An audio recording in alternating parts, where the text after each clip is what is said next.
It's not a bad time to be a designer in the UK. The British government recently pledged £16 million to the country's creative industries, and a growing contingent of UK companies are shifting their manufacturing bases back home. The mind behind this chair is the award-winning Sebastian Cox, just one of a new generation of designers who are once again lending prestige to the Made in Britain label. Names such as Thomas Heatherwick, Barbara Noscobie and Bethan Gray are now widely recognised around the world. I think that the rest of the world sees British design in a positive light. I think that if I can establish a brand that's seen as, a British brand, people will want to buy. It's about vernacular aesthetics that people can relate to. So, there are things that have been a part of our cultural heritage that for a very long time, and I feel as though I can tap into that and make products that will be desirable for a very long time after that, because they're already they're already interwoven with our perception of what material culture is.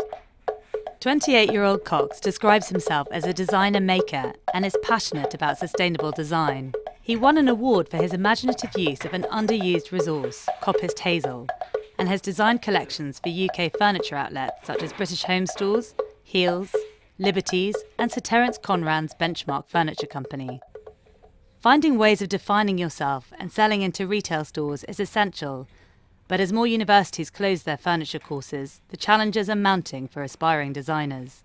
I felt very strongly about the closure of my course. I felt very sad about it.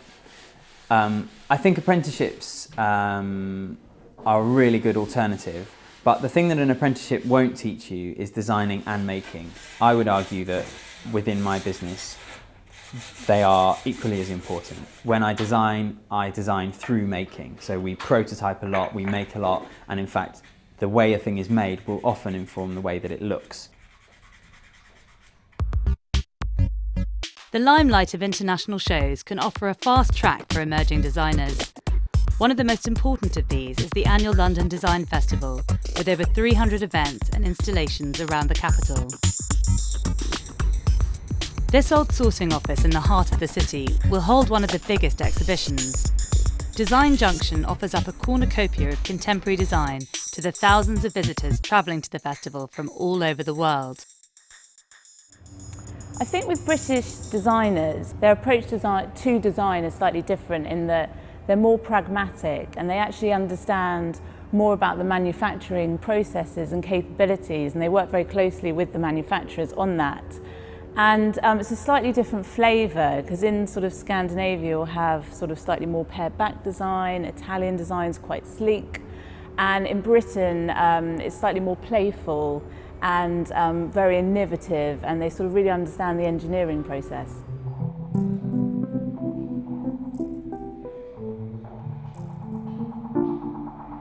Mentors can also bring huge benefits to young designers.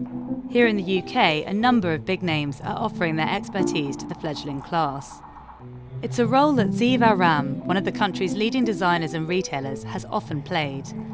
He pioneered something of an awakening in the UK consumers' understanding of design in the 1960s, introducing the British public to a whole new design aesthetic, including the work of Le Corbusier, Marcel Breuer and Eileen Gray. Normally people get hate mail through the letterbox and pieces of paper written. I want to be too explicit about it, what they think, what we are showing. We don't need this, it's not nice, it's not our style, it's offensive. I ask you, offensive. A Breuer Bauhaus chair, how can it be offensive? 50 years on, and some of the most prestigious names in the design world are on his books. Here in his London store, you can feast your eyes on many of the great influential pieces of the modernist era. He believes private enterprise should be taking a bigger role in supporting British talent. What happens is we produce wonderful, wonderful designers, really good ones here. They are being commissioned by major companies abroad, but not here. So what happens here, we are exporting talent. Yes, they are being paid, they establish a name, etc. But we are exporting talent and importing then their design into this country and pay. Now, this is a sort of wrong way around, huh? Despite the hurdles, he's greatly encouraged by the progress London's made as a centre for design. The scene then and now, it's completely different, completely. And at that time, it was really a dire state of the design world, or the products, and the appreciation of design. Now, the whole focus is changed, and design has become a profession with appreciation. As London prepares for the influx of designers from around the world, the city has the opportunity to assert itself as a thriving creative hub. And with support from established furniture stores and leading designers, the younger generation here have a valuable chance to define themselves on the world stage. Serena Tarling, Financial Times, London.